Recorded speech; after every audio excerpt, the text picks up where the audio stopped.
किशोरी जी सब सखियों के साथ में आज यमुना पल्ली पार दही बेचवे के काजे गए हैं। बंधुओं, यही व्यापार था हम ब्रजवासियों का पहले, और कोई व्यापार नहीं है। ठाकुर जी भी नंद बाबा को बड़े पैमाने पे घी दूध दही का व्यापार, वहां वृषभानु जी का भी यही व्यापार है। तो किशोरी जी स्वयं तो दही बेचने नहीं जाती, पर सब सखियां जाती हैं, तो किशोरी जी सोचे पूरे दिन अकेली मैं कहा करूंगी, तो मैं भी इनके संग चली जाऊं। तो आज सब सखियन के संग दही बेचन के काजे सब गोपी जा रही हैं, और किशोरी जी उनके साथ यमुना पल्ली पार गई। अब यमुना पल्ली पार गई, वादना ऐसा योग बनो कि कोई दही खरीदे वारो आयो ही नहीं, दही विक्रय भयो ही नहीं। शाम को समय है गयो, किशोरी जी ने सब सकीन से कही, अच्छा अब चलो, वापस चलो, ज्यादा रात्रि है जाएगी, विलंब है जाएगा, कीर्ति मैया फिर बहुत डांटे, चलो वापस चलो। जैसे ही वापस जावे को तैयार भई, यमुना जी के तट पर पहुंची। मंदम मंदम सूर्य अस्त हो चुके। आज जैसा नौका विहार के समय मौसम या सूर्य का स्थिति होगी, वैसा ही बिल्कुल सूर्य अस्ताचल को चले गए। धीरे धीरे अंधेरा हो रहा था। किशोरी जी सब सकीन ते कह रही, अरे जल्दी करो, जल्दी कोई नौका की व्यवस्था करो, पल्ली पार चलें। हे श्यामाजू, आप विराजो, हम देखें कोई नौका मिले तो आपको बताएंगी। सखियां सब ऊपर चढ़ चढ़ करके और महाराज यमुना के तट पर देखें, पर दूर दूर तक कोई नौका दिखाई नहीं दी। हे श्यामाजू, आज तो श्री यमुना जी ने हमारी परीक्षा ले ली है, दूर दूर तक एक भी नौका नहीं है, और ना ही कोई नौका चलावे वारो दिख रहा है। हे श्यामाजू, कहा करें? अरे ऐसे मत करो, कीर्ति मैया बहुत डांटेगी। अरे पिताजी बड़े व्याकुल है रहे होंगे, मुझको जल्दी पहुंचना है घर, मैं काई को आ गई तुम लोगन के संग, आज ना आती तो ठीक रहतो। अरे जब जमुना पल्ली पार जानो तो मैं क्यों आई, वहीं के वहीं रही आती। बेचारे पिताजी ढूंढ रहे होंगे, चिंता कर रहे होंगे, कहां चली गई श्यामा। अरे आप चिंता मत करो, हम फिर से देखें कोई नौका मिले तो। सखी ने जाकर के फिर से देखी। इतने में ही एक नेक्सी सी नौका में, और नेक्से से गोपाल जी बढ़िया सुंदर वस्त्र पहने, ऊंची धोती पहने, सिर पर ढांटो बांधे, छोटी सी अपनी नौका वहीं अकेले ही चला रहे। जग नैया हमारे, कितना सुंदर भाव है। ये जग हमारी नैया है, ठाकुर जी कह रहे हैं, ये जग ही मेरी नौका है। जग नैया हमारे, नैया में हम हैं और हम में संसार। जग नैया हमारे, नैया में हम हैं और हम में संसार। ठाकुर जी अपनी नौका चला रहे हैं, छोटी सी नौका, नेक्से से बटुआ से ठाकुर जी। इतनी बड़ी नौका है कि ठाकुर जी जैसो एक और आ जाएगा, बस से ज्यादा जगह नहीं है नौका में। अकेले ठाकुर जी चला रहे हैं। इतने में ही गोपी ने ऊपर से देखो, थोड़ी थोड़ी शाम ढल गई है, और शाम ढलवे पे नौका तो दिख रही है, लेकिन नौका चलावे वारो ना दिख रहा। ठाकुर जी शाम में विलीन है गए। अरे श्यामाजू, एक नौका तो दिखाई दे रही है छोटी सी, और वह नौका में गदमदरा सो छोरा और बैठो है। गदमदरा समझे? गदमदरा मतलब रे जाके अंग प्रत्यंग नेक नेक हड्डी से उभर गए हों, नेक नेक भारी भारी है गए, वहां को गदमदरा के। सब सखी बोली एक नौका तो दिख रही है, वहां में गदमदरा सो एक छोरा दिख रहा है। श्री जी बोली कछु करो, कैसी करो, कोई भी उपाय करो, नौका बुलाओ, मोकू जल्दी वृषभानु जी के पास पहुंचना हो, मैया बाबा बड़ी चिंता में होंगे। ये सबसे पहली नौका विहार है श्यामजू की, ठाकुर जी की और श्री जी की। आप चिंता मत करो, हम अभी बुलावे। सब गोपी गई। गोपी जाकर के सब अटारी चिल्लाने लगी, ओ मल्हा के, ओ नाव चलावे वाले, जल्दी अपनी नौका लेके आ यहां पे। ठाकुर जी धीमे धीमे नौका चला रहे। नौका चलाते चलाते रुक गए, और रुक करके एक बार देखी, और देख करके फिर दूसरी तरफ देख करके अपनी नौका चलाने लगे। गोपी बोली बड़े अहम में बैठो ही तो नौका वारो, देख क्यों मुंह फिर ले अपना। ओ भैया नौका वारे, ओ मलाके, नेक अपनी नौका लेके आ जल्दी इत पार, हमारी शामाजू पार करेंगी। ठाकुर जी बोले पहले तमीज से बोल ले, मलाके चिल्ला रही, कोई मलाको थोड़ी हूं मैं कोई नाव चलावे वाला हूं यहाँ पे। जी मेरी नौका है, मेरी खुद की नौका है, मेरे बाबा ने छोटी सी मोकू बनवाई है, या मैं बैठ के कभी कभी जमुना जी की सैर करूं मैं, कोई आर पार करवे वारो कोई मला ना हूं मैं। कहां से आ गई है जन जोर जोर चिल्ला रही मलाके। ठाकुर जी की बात सुनकर के गोपी बोली अरे जे तो मान कर रो है, रूठ रो है। दूसरी गोपी बोली अरे कैसे श्यामाजू को पार करनो भैया, दूसरी नौका दिख नहीं रही है, जय को बुलाओ, ने प्रेम से बुला लो। गोपी सब कहने लगे अरे मलाके, ओ गदमदरा से कारिया, अपनी नेक्सी सी नौका लेके इतकू आ जा। प्रेम से जब बुलाने लगे, ठाकुर जी बोले नेक देख के तो आऊं कहां है रो, चल दो। अब नेक सीसी अपनी नौका ठाकुर जी वाकू लेकर के, और कभी तो वह खूब तेज गति से चलाने लग जाएं, और तेज से चलाते चलाते कभी कभी ठाकुर जी रुक जाएं, पतवार को धर दें और अपने हाथ पामन ने फैला के भाई में सो जाएं। गोपी के अरे नेक जल्दी कर ले, बीच बीच में कहां रुक जाए करे। बोले मेरी नौका, मेरे बाबा ने मोकू बनवाई है, मैं कोई मजदूरी ना कर रहा हूं, जब मन होगा तब आऊंगा पल्ली पार। खूब ठाकुर जी कभी नाचने लगे, कभी गाने लगे, कभी उछले, कभी सो जाएं, धीरे धीरे करके नौका लेके आए। सखी ने जाकर के कही भैया हम कोई 7-8 गोपी हैं, दही बेचन के काजे या गांव में आई हैं जमुना पल्ली पार, अब दूर दूर तक कोई नौका दिखना रही है, शाम ढल रही है, नहीं भैया तू कृपा कर दे हमें पल्ली पार पहुंचाए थे। ठाकुर जी बोले पहले तो दूरी ते बात कर, मां कोने में चली जा, आ रही है चढ़ रही मेरी नौका में, ऐसा मोटो ताजो तेरा शरीर चढ़ गई नौका टूट जाएगी मेरी।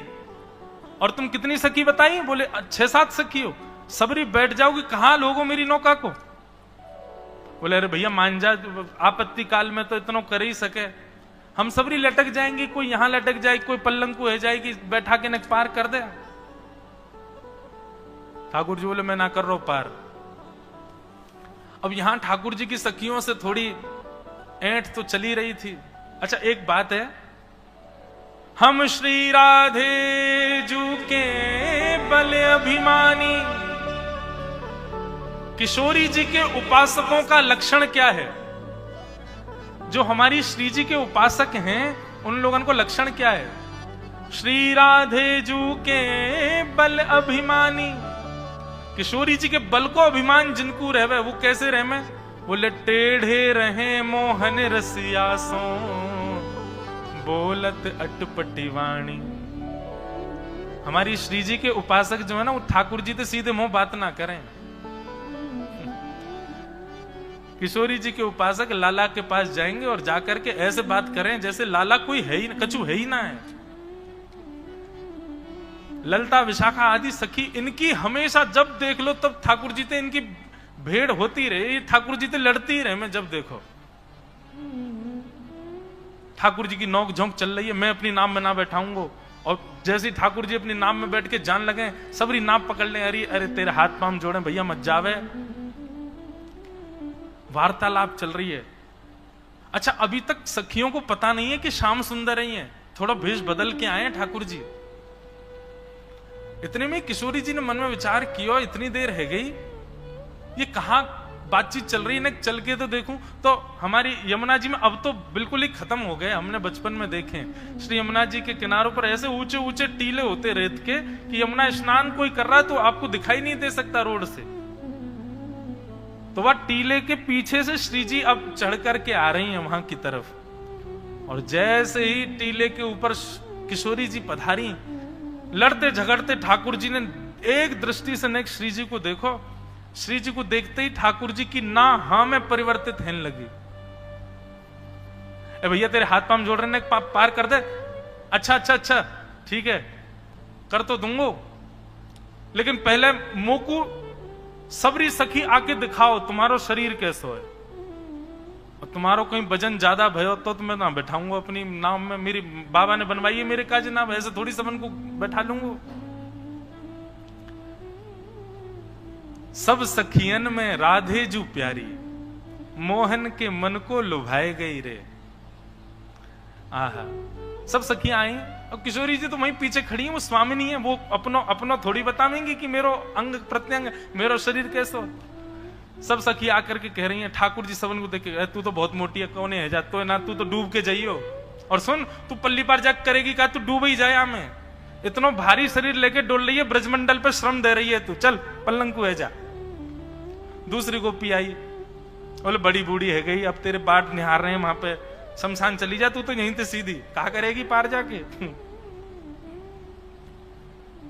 सब गोपीन को ठाकुर जी रिजेक्ट करते जा रहे हैं और श्री जी वहीं खड़ी हैं अभी ऊपर वहां मिट्टी के टीले पे, और ठाकुर जी ने सब सखीन से कह दी, बोले ना पार ना है सको, तुम लोगों ने ना बैठाऊं, मेरी नौका में इतनो बल ही ना है, वो मेरो भार भी बहुत मुश्किल से संभाले। कोमल सो, बड़ो कोमल सो, बड़ो सहज सो, बड़ो निर्मल सो, बिल्कुल जैसे पंख को वजन रहे ना, ऐसे वजनवारी कोई बैठे तो बैठ जाए हम, और कोई ना बैठ सके। तभी ठाकुर जी ने श्री जी की ओर देखो, और श्री जी की ओर देख के बोली, वो कौन खड़ी है ऊपर? ललिता विशाखा बोली, नजरे नीचे कर ले, मां मत देखियो, हमें तो तू बड़ो बता रहा, मोटी धाम धुल्लो सी और जन काका कह रहा हम ते, उन पे दृष्टि मत डाल लियो, नहीं तो यहां कछुआन ने खवा जाएंगी तो हम। अच्छा, मोए लगे तुम सबन की स्वामिनी जई दिख है। बोले हाँ हमारी स्वामिनी है, तो सुन तू भी यहीं बैठी रहो, अपनी स्वामी जी को यहीं बैठाती रहे, मैं तो जा रहा हूं नाम में बैठ के। और जैसे ही ठाकुर जी जाने लगे, ललिता विशाखा दौड़ी, अरे ना तू तो बुरो मान जाए लाला, बुरो काई को मानना है, अरे हम तो इतने प्रार्थना ही तो कर रही हैं, तू नहीं मानेगो, देख दूर दूर तक कौन अबला नारीन को ऐसी रात्रि में कौन छोड़े। ठाकुर जी बोले, मैं भी तो अबला पुरुष हूं, मैं हूं तो अकेलो ढुल रहा हूं, मेरे अम्मा बाबा वो मेरी बात निहार रहे हैं घर पे, ऐसे तो ना रहूंगा, मैं हूं जा रहा हूं मेरे घर। बोले देखो एक ही बात है, बैठेगी तो केवल वो ही बैठेगी और कोई ना बैठेगा, या नौका में और कोई को ना बैठाऊंगा। ललिता विशाखा एक दूसरे को मुख देखने लगी, सब सखी बोली कहा करें, बोले किशोरी जी के पास चलो, सब श्यामाजू के पास गए। श्यामाजू बोली कहा भयो, इतनी देर क्यों लग रही है जी, कहा कह रहा है? बोले किशोरी जी यूं कह रहा केवल आप पे बैठा है वो। श्यामाजू बोली अकेली तो मैं नहीं जाऊंगी, मैं यहाँ जानू ना जानू, और याके तो मैं देखियो कैसे टुकुर टुकुर निहार रहा हूं मेरी, और मुझे तो बढ़िया ना लग रहा हो, याके मन के आशय बढ़िया ना है, मैं ना जाऊंगी अकेली जाके संग। और ललिता विशाखा तुम दोनों उनको मेरे संग या मारे छोड़ोगे हो, मेरी रक्षा सुरक्षा करो, तुम अकेली भेज दोगी मोया के साथ? ना श्री जी हम अकेली ना भेजेंगी, हम तो बस यूं चाह रही हैं आप राजी है जाओ, नौका में बैठ जाओ, जैसी पहली पतवार मारेगो नेक नौका भीतर जाएगी, हम दौड़ लगा के हम कूद जाएंगी वही में, हम सब भी पकड़ पकड़ के फिर कहां छोड़ेगो, लेके जाना ही पड़ेगा पल्ली पार, हम भी आ जाएंगे, लेकिन पहले आपको बैठना पड़ेगा नेक। किशोरी जी बोली ठीक है तुम्हारी इच्छा है तो मैं चली जाऊं। और किशोरी जी नीचे उतर करके आई, और ज्यों ज्यों समीप जा रही हैं किशोरी जी एक बार आंख उठा के देखें, और ठाकुर जी को देख के फिर अपनी नजर बदल लें, फिर देखें फिर नजर बदल लें। किशोरी जी समीप पहुंची, ठाकुर जी बोले क्यों नजर हटना रही ना मोते, कहा बताऊं ऐसा मलूक हूं मैं, जो देख ले वो देखते ही रह जाए। ललिता विशाखा बोली ए तू सुन, तू बात ने मत बनावे, बस जा काम को आ भाई कर दे, हमारी सीजू को बैठा नौका में पार कर दे पल्लंग को। ठाकुर जी बोले पहले एक काम होएगा। बोले अब कहा होएगा? बोले जो तुम्हारी श्री जी हैं इनके पामन में बड़ी धूल मिट्टी लग रही है, पहले मैं इनको साफ करूंगा। अरे भैया अकेले इनको वजन सह सके मेरी नौका, इनके पामन में धूल मिट्टी लगी है, या को वजन यदि मेरी नौका में गयो तो डूब जाएगी। ललिता विशाखा बोली ये सब तो तेरे बहाने हैं, स्पर्श करवे के हम सब जाने ना है, तू सकलती पता चल लो कैसा है। लंपटता के पूरे लक्षण है तो में। ठाकुर जी बोले तो फिर ठीक है चली जाइयो, पार में जा रहा हूं। बैठन लगे नौका। अरे ना ना ना, तू तो बुरो मान जाए लाला, आजा आजा। कहा करनो? बोले चरण धोंगो, मैं ही धोंगो, तुम सबरी दूर नहीं हो, अकेलो धोंगो। श्री जी तो पीछे हट गए, बोले मैं नहीं स्पर्श कराऊंगी याते। ललिता विशाखा बोली श्री जी देखो दूर दूर तक कोई नौका नहीं है, एक ही नौका है। अब ठीक है जैसो भी है, पार तो करे ही देखो। और श्यामाजू एक बार बस या की नौका में बैठ जाएं हम, फिर तो या ऐसा सबक सिखाएंगी, पल्ली पार ले जा करके तो या के हाथ पांव बांध के एक एक डुक मार के जाएंगी यहाँ में। तुम चिंता मत करिए बिल्कुल, एक बार पांव धुलवाए लो। श्री जी आके खड़ी है गई। ठाकुर जी ने सुंदर एक स्थान नियुक्त किया, गड्ढा करके वहां में श्री जी को एक चरण भर दियो। जमुना जल भर के ला रहे हैं और अपने हाथन से ठाकुर जी श्री जी के चरण स्पर्श करके धो रहे हैं। आज जिनका हम चरित्र भाव सुन रहे थे श्री परमानंद दास जी, उन्हीं का एक पद है सुंदर। बंधुओं, श्री जी की उपासकों को चाहिए नित्य इस पद का गायन किया। कुछ पद ऐसे हैं हमारे ब्रजमंडल, उनका गान नित्य करो। जैसे हरिराम व्यास जी का किशोरी तेरे चरणन की रज पाऊं, विठल विपुल बिहारिन देव जी का हमारे माई श्यामाजू को राज, श्री परमानंद दास जी का यह पद धन धन राधिका के चरण। बहुत सुंदर भाव। ठाकुर जी अपने हाथन से किशोरी जी के चरण धो रहे हैं। ये लीला मैंने एक ही बार कही है पहले, उसके बाद आज ही श्री दत्त धाम में कहने का अवसर मिल रहा है। बड़ी प्यारी लीला है। किशोरी जी एक पांव ऊपर करके खड़ी हैं, एक पांव नीचे है। ठाकुर जी अपने कोमल हस्त कमलन से किशोरी जी के हस्त कमल को स्पर्श कर रहे हैं और अपने हाथन से धो रहे हैं। किशोरी जी अपने आप को संभाल रही हैं। ललिता विशाखा ने किशोरी जी को ऐसे अपनो कंधा देवे आमे। ठाकुर जी के दूर, कोई स्पर्श मत करियो, मैं अभी चरण धो रहा हूं। और चरण धोते समय यदि कोई और ने इनको स्पर्श किया तो ऐसा मानो जाएगा कि मैंने वाह के चरण भी स्पर्श किए का, और तुम सबन के स्पर्श नहीं करूंगा, तुम स्पर्श के योग्य नहीं हो, मैं तो इन्हीं के करूंगा, या हमारे दूर रहो। श्री जी बोली अरे बाबड़े मैं गिर जाऊंगी फिर क्या करेगो? ठाकुर जी मंद मुस्काए, बोले अरे आप भी बोलना जानो का, इतनी देर रह गई बोले ही नहीं रही हो, चलो स्वर तो निकलो, एक काम करो ना, मैंने ऐसी बढ़िया पाग पहनी है जड़ी की, यहाँ पे अपने ने हाथ रख दो, दोनों हाथन को रख के बढ़िया खड़ी है, जाओ धो लो आपके चरण। किशोरी जी खड़ी हैं, दोनों हस्त कमल रख के ठाकुर। अब देखो एक और चित्र बता रहे हम, एक पैर पर श्री जी खड़ी हैं, दूसरों पैर पीछे की ओर मोड़ रखो है, और दोनों हस्त कमल श्याम सुंदर के शीश पर रखे हैं, और ठाकुर जी नीचे बैठकर के श्री यमुना जल से किशोरी जी के चरण धो रहे हैं। कितना सुंदर स्वरूप है। कोई बनाए या चित्र को, ठाकुर जी ने चरण प्रक्षालन किए। धन धन राधिका के चरण, धन धन राधिका के चरण, धन धन राधिका के चरण, धन धन। बंधुओं स्मरण करो श्यामाजू के चरणार बंदन को। धन धन राधिका के चरण, धन धन राधिका के चरण, धन धन राधिका के चरण, धन धन राधिका के चरण। कैसे चरण है देखो, आप लोग शांत नहीं बैठो, सब लोग गाओ, मेरे पीछे पीछे दोहराओ, शब्द सुनो। कैसे हैं चरण किशोरी जी के? आहा। सुभग शीतल अति कोमल, सुभग शीतल अति कोमल, सुभग शीतल अति कोमल, सुभग शीतल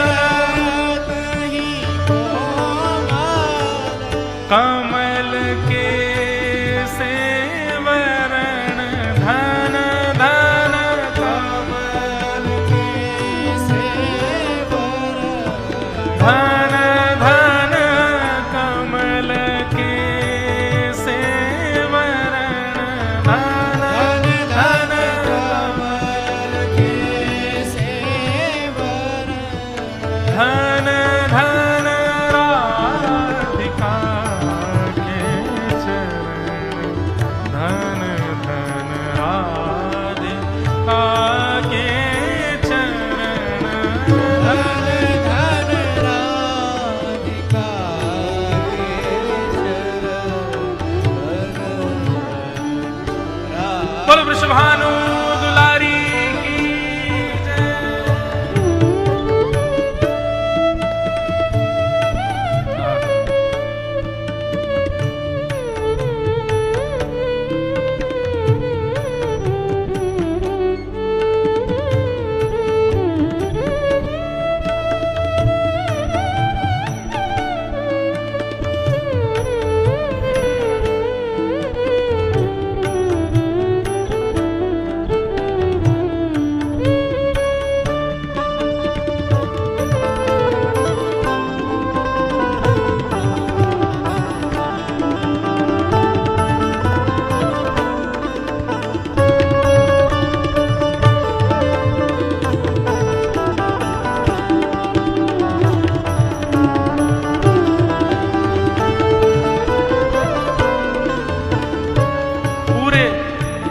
ब्रजमंडल के आकर्षण का केंद्र श्री कृष्ण हैं। उनकी चाल पर कोई मोहित है, उनके रूप पर कोई मोहित है, उनके नेत्रों पर कोई मोहित है, उनके श्रृंगार पर कोई मोहित है। सबके आकर्षण का केंद्र श्री कृष्ण है। सबके चित्रवृत्ति को अपने ओर कर्षति कृष्ण, अपनी ओर आकर्षित कर लेते हैं ठाकुर जी। एक बार जो उनको देख लेता है वो फिर किसी काम का नहीं रहता। क्या पूरे ब्रजमंडल में कृष्ण को आकर्षण करने वाला कोई है क्या? तब परमानंद दास जी कह रहे हैं कि भैया पूरे विश्व को अपनी ओर आकर्षित श्याम सुंदर करते हैं, पर श्याम सुंदर तो किशोरी जी के पैर के नख पर मोहित हो जाते हैं। मुख देखना तो बहुत दूर की बात है, किशोरी जी के चरण कमल के नख यदि उनको दिख जाएं तो बावले हो जाते हैं ठाकुर जी। ऐसी हमारी श्यामा जी। नंद सूत मन मोदकारी, नंद सूत मन मोदकारी, नंद सूत मन मोदकारी, नंद सूत मन मोदकारी, विरह सागर तरन धन धन, विरह सागर तरन धन धन, विरह सागर तरन धन धन, विरह सागर तरन। जैसे कई बार ऐसा रूप देखने को मिलता है कि हम उस रूप में खो जाते हैं। किसी व्यक्ति से हम कहते हैं आपका रूप ऐसा है कि ऐसा लग रहा है अथाह गहरा, इसमें हम कहीं डूब ना जाएं। हमारी श्यामा जी के रूप की तो चर्चा ही मत करो। उनके चरण ऐसे हैं कि विरह सागर हो, उसमें एक बार कोई डुबकी लगा ले वो सदा के लिए उसी में रह जाएगा, डूब जाएगा, कभी नहीं निकल पाएगा। विरह सागर तरन धन धन, विरह सागर धन धन, राधिका के चरण धन धन, राधिका के चरण धन धन, राधिका के चरण, राधिका के चरण, दास परमा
ऐसे श्री चरण नंद सुत मन मोदकारी विरह सागर तरन धन धन राधिका के चरण दास परमानंद छिन छिन श्याम जिनकी शरण धन धन राधिका के चरण।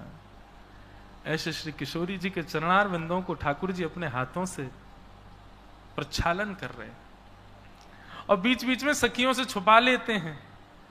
चरणों में ऐसे खो गए महाराज कि धोते धोते धोते इतना समय न कर गो। ललता विशाखा बोली हम बे अब ऐसा कर दियो कि हमारी श्री जी के चरण पूरे मज जाए हैं, छोड़ मत दियो। अरे देखना रो कितने कोमल चरण हैं।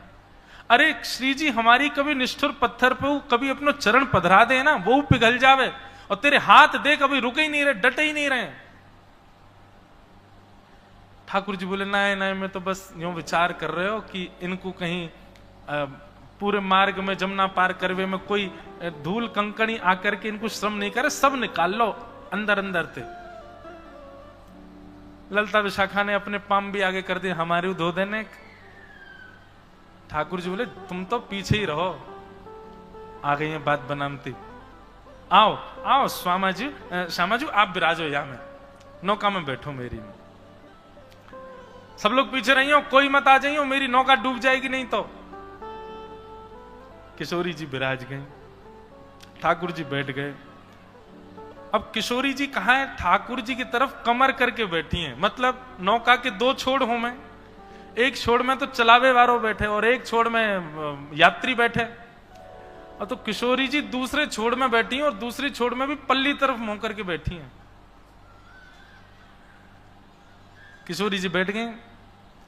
अब ठाकुर जी ने जबरदस्ती अपनी पतवार जो है वो जमुना जी के भीतर रज में फंसा रखी है और ठाकुर जी वहां पे ऊपर लद रहे हैं, जोर से खींच रहे हैं। बोले अरे ये नौका तो आगे ही ना बढ़ रही। ललता विशाखा आदि सब भारतीय बोली अब बैठ गई हैं, श्यामाजू ले जा पल्ली पार।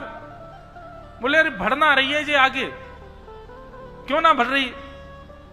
बोले तुम्हारी जो स्वामिनी बैठी है गलत बैठी है ये। बोले मतलब? बोले अरे तुम न जानो नौका जो है का वो वायु के प्रवाह से चले। अब पल्ली तरफ मेरी नौका को मुख रहेगा वो चलेगी, वही तरफ तुम्हारी स्वामिनी जो श्वास ले रही है तो वायु टकरा जाएगी, नौका कैसे बढ़ेगी आगे? इनते कहो मेरी तरफ मुंह करके बैठे। विशाखा बोली जे कौन सा तर्क है लाला तेरो? बोले मेरो तर्क यही है, मेरी नौका ऐसे चलेगी, इनते कहो इधर की तरफ मुंह करके बैठे तब नौका बढ़ेगी। किशोरी जी तो इशारों करें मैं उतर के आ रही हूं बाहर। सब कह नहीं नहीं आप बैठी रहो, अरे नेकी तो बात है, कहा करना पल्ली पार जाके ये अपने घर हम अपने घर, हमारो कहा मतलब ही आते। विपरीत स्थिति में सबको बाप बनाना पड़े। श्यामाजू बैठ जाओ।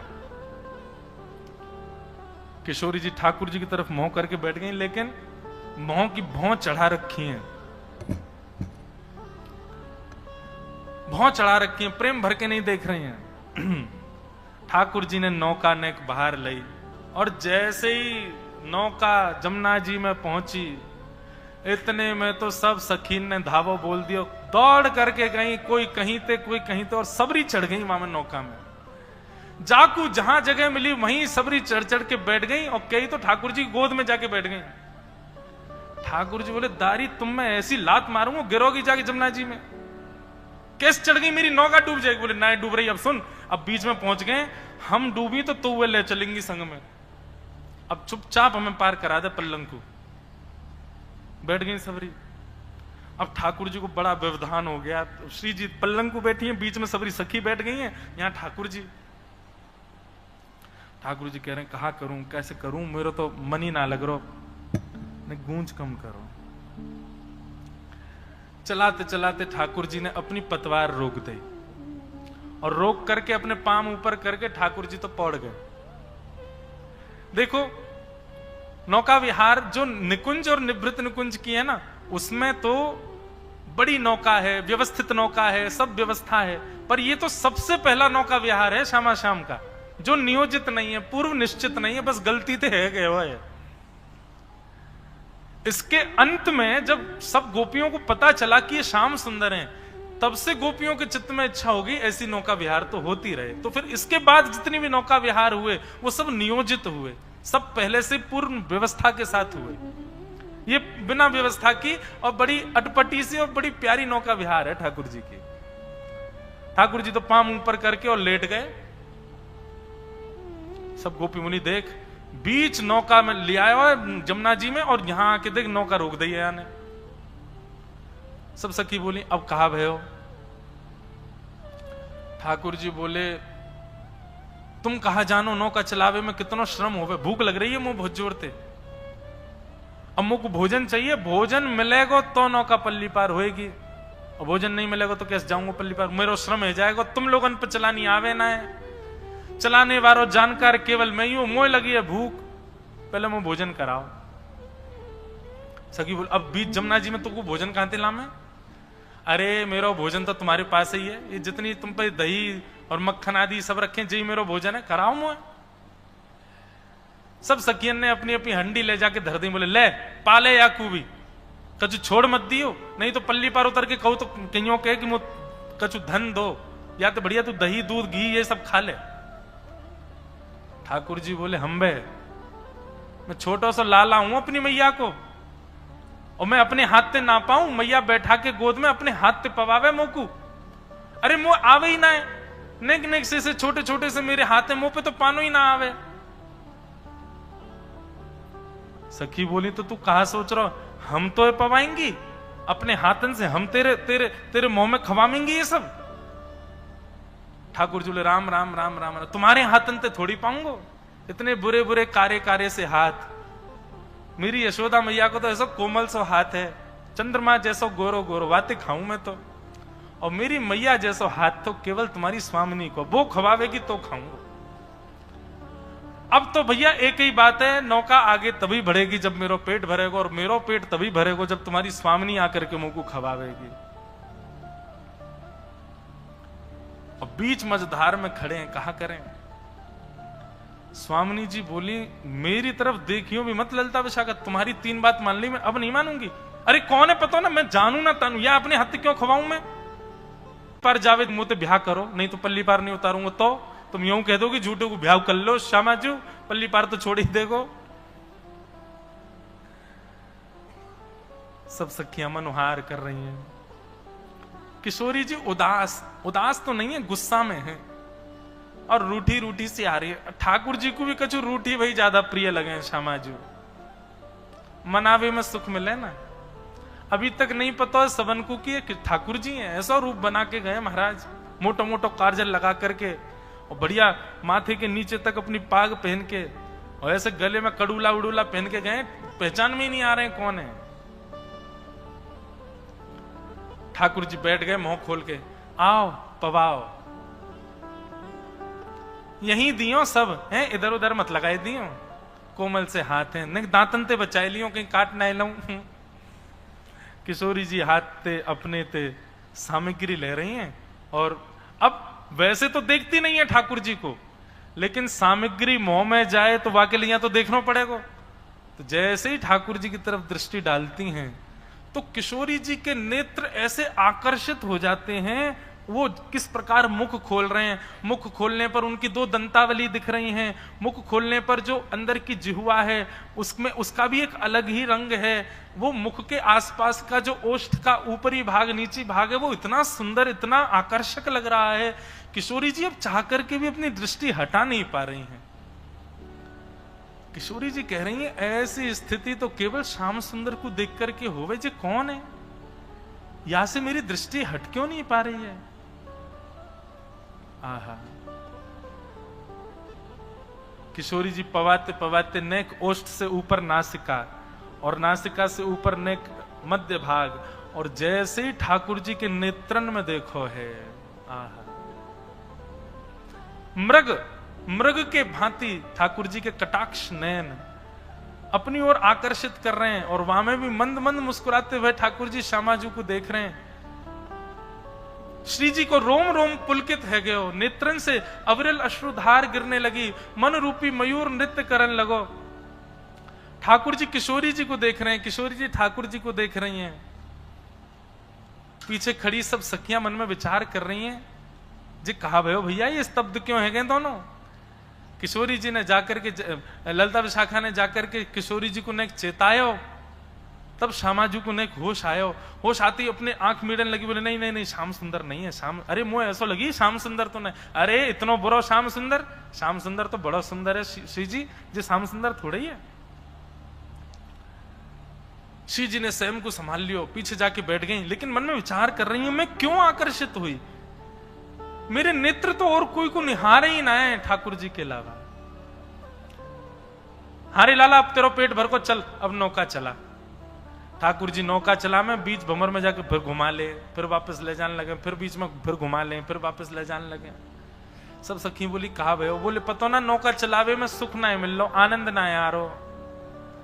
नौका चलावे में मुझको सुख ना मिल लो। सब सखी बोली कैसे मिलेगा सुख। बोले एक सुंदर दृश्य चाहिए नेत्रन के सामने देखवे को, तब मन लगेगा नौका चलावे में। अभी मेरो मन ना लग रहा, तुम कारी पीरी भोरी सी सबरी दिख रही हो, मन ना कर रहा तुम्हें देखवे को। वो अपनी श्यामाजू से कहो वो मेरे सामने आके बैठे, देखो अब तुम सबन को पार कर रहा हूं, छोटी सी नौका है मेरी, इतना तो कर सको अंतिम।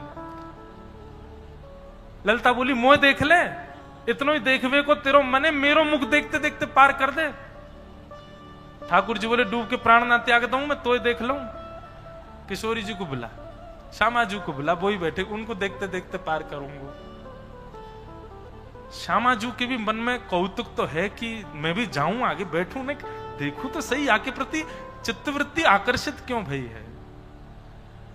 किशोरी जी जा रही हैं, अब नेक नेक नजर उठा करके ठाकुर जी की ओर देखें, फिर कहीं और देखने लगे, फिर देखें फिर कहीं और देखें। ठाकुर जी के कछु कछु भावन से, कछु कछु अंग के कैसे खड़े हो में, कैसे बैठे, कैसे बोलें, कैसे अपनी गर्दन टेढ़ी कर लें, उन सबन से श्री जी को अंदेशा तो हेन लगो। श्री जी ने अचानक से नाम स्वर प्रकट किया श्याम सुंदर, और जैसे ही श्याम सुंदर कही तो नौका चला रहे ठाकुर जी के मुख से निकल गई हाँ किशोरी जू। जैसे ही कही हाँ किशोरी, सब सखी खड़ी हो गई। श्याम सुंदर, अरे ठाकुर जी पधारे, अरे श्याम सुंदर आए हैं। यमुना जल से मुख प्रक्षालन कियो, मुख धो करके जैसे ही महाराज केश खोले, घुंघराले केश, ठाकुर जी की अलकावलियां प्रकट है गई। सुंदर मोर पिच छुपा रखो, वो निकल करके प्रकट है गयो। ठाकुर जी के मधुर या स्वरूप को देख करके बादलन में छुपे भय चंद्रमा स्वयं को रोक नहीं पाए, या फिर ऐसा कहूं द्वितीया तृतीया को चंद्रमा हो, लेकिन ठाकुर जी बीच यमुना जी में सब सखीन के मध्य में इतने सुंदर रूप में हैं। चंद्रमा ने भी आज अपने नियम तोड़ दिए, तृतीया चतुर्थी को चंद्रमा आज पूर्णिमा को है गयो, और पूर्णिमा के है कि चंद्रमा ने ऐसा प्रकाश ठाकुर जी के ऊपर डालो है कि ठाकुर जी और श्री जी दोनों पर प्रकाश पड़ते ही उनको प्रतिबिंब संपूर्ण यमुना जल में आच्छादित है गयो। चारों ओर सुंदर सुंदर पशु पक्षी, सुंदर सुंदर चिड़िया आदि कुहकने लगे, सुंदर पुष्पों की सुंदर सुगंधी आने लगी, सखियों के पास में सुंदर सुंदर भाव प्रकट होने लगे, रस गाने लगी, सुंदर ठाकुर जी को नौका विहार कराने लगी। और इस प्रकार ऐसे छद्म भेष में जाकर के ठाकुर जी ने प्रथम नौका विहार श्री जी के साथ में किया है। बोलो नौका विहारिणी बिहारी जू सरकार की। इस प्रकार ठाकुर जी का प्रथम नौका विहार हुआ।